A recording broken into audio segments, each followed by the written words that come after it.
Stepping back to Thanksgiving 100 years ago, a few random November 1924 news clips from Contra Costa newspapers. From family gatherings to football, with a little bit of almost everything in between, including period ads, classifieds, prohibition busts, a presidential election, what was playing on the radio, Sheriff Veale's Thanksgiving feast for his uninvited guests, and even a little about the county's agriculture 100 years ago. Starting with the origin of Thanksgiving as published in the Daily Martinez Gazette in 1924. Thanksgiving Day, an annual festival of thanksgiving for the mercies of the closing year, originating in New England in 1621, after the first harvest at the Plymouth settlement.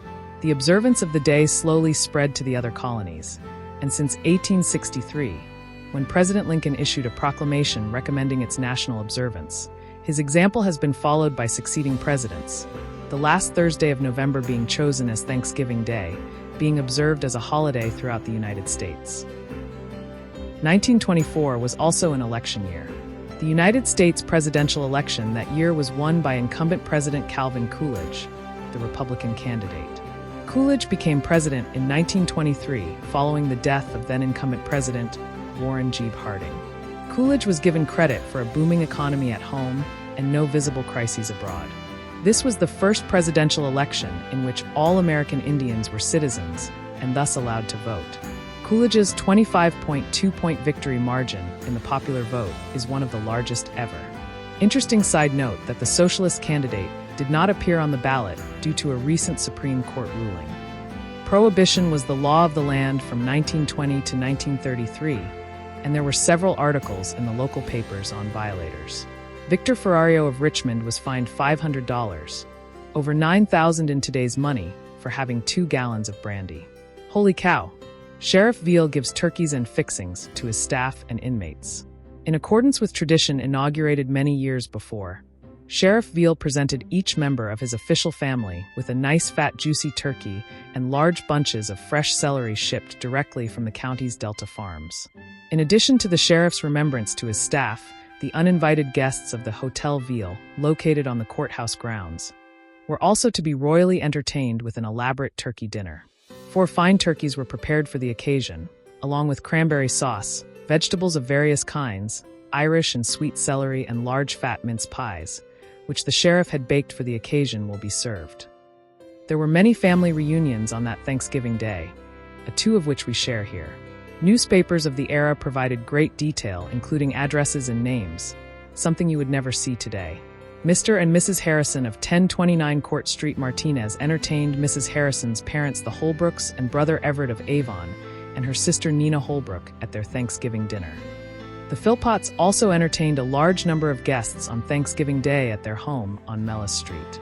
Among those present were Mr. and Mrs. Lee and daughter Laverne, Miss Jessie Philpott, Miss Jean Cannon, Mr. and Mrs. Howard Lawmain, and 2 daughters, Mrs. Jabe Miller, George Hunt James Philpott, all of Richmond, and the hosts. The 1924 NFL season was the 5th regular season of the National Football League.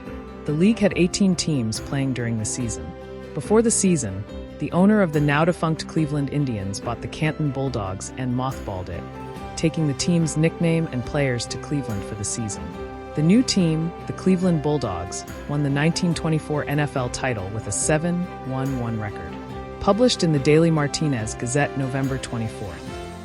Seasonable suggestions for your holiday shopping list from LaSalle Company, much of which was sold in bulk.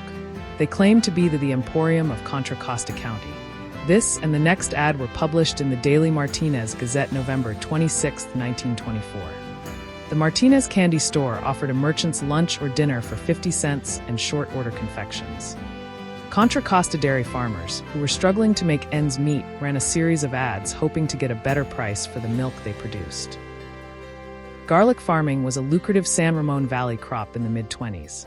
Setting aside 20 acres each, farmers Meese, Lynch, Oswell, and Norris hoped to better last year's production of 20 tons, estimating that the 1925 crop will produce over 50 tons.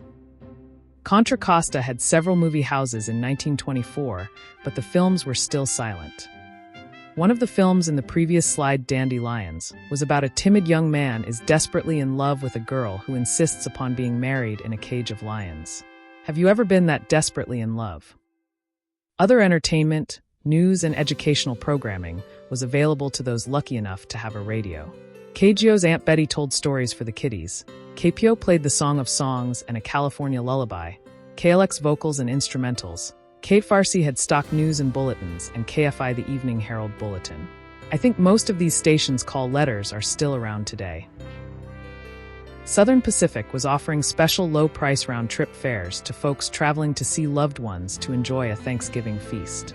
I could not help thinking of my favorite Thanksgiving movie when I saw this ad, Planes, Trains, and Automobiles. Published in the Daily Martinez Gazette November 25th. Those that did cook up their own Thanksgiving feast might have brought out their best silver from Roseborough's jewelry for the occasion. Those staying home but not wanting to cook up a Thanksgiving feast themselves could enjoy a special Thanksgiving dinner at the Palm Garden Grill on Ferry Street in Martinez for $1.25. Getting properly dressed for the Thanksgiving holiday was expected, and Harry Marcus Incorporated was there to provide you with cabinet after cabinet of good, stylish new shade suits for just $40. Come in by Wednesday, and you'll have something to be thankful for on Thursday. Keeping the house toasty warm for your Thanksgiving guests could have been a challenge 100 years ago using wood, coal, or oil, but PG&E had the solution with gas heating.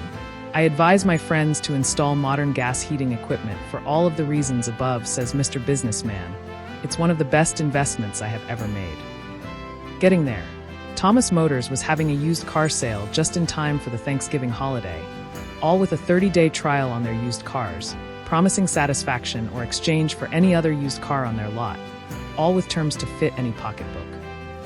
A Richmond man may have been forced to have taken advantage of the used car sale in the previous ad. Chief Speed Officer Bellin reported to the sheriff's office on Monday the theft of a Harley-Davidson motorcycle from El Cerrito Sunday. The machine belonged to Ricardo Saldivini of Point Richmond. Hope he was still able to make it to his Thanksgiving destination. If I had known, I could have loaned him a bike. Ending with a Thanksgiving Day table set photo taken in Pleasant Hill, November 26, 1903. Additional history on this photo from Lynn Baker. This picture is of my great-grandparents Sherrod and Ida Duke's Thanksgiving table. They lived in Pleasant Hill on a 40-acre ranch. I feel blessed that I have inherited the milk glass duck, inset photo, that always sat on the Thanksgiving table. Original photograph by Sherrod L. Duke. Wishing all a happy Thanksgiving. Newspaper clippings from newspapers.com. Additional photos from the CCCHS, Wikipedia, and Google. Background music from Facebook Studio titled Giving Thanks by Global Genius. Additional text from the producer Mark Harrigan. Thanks you for watching.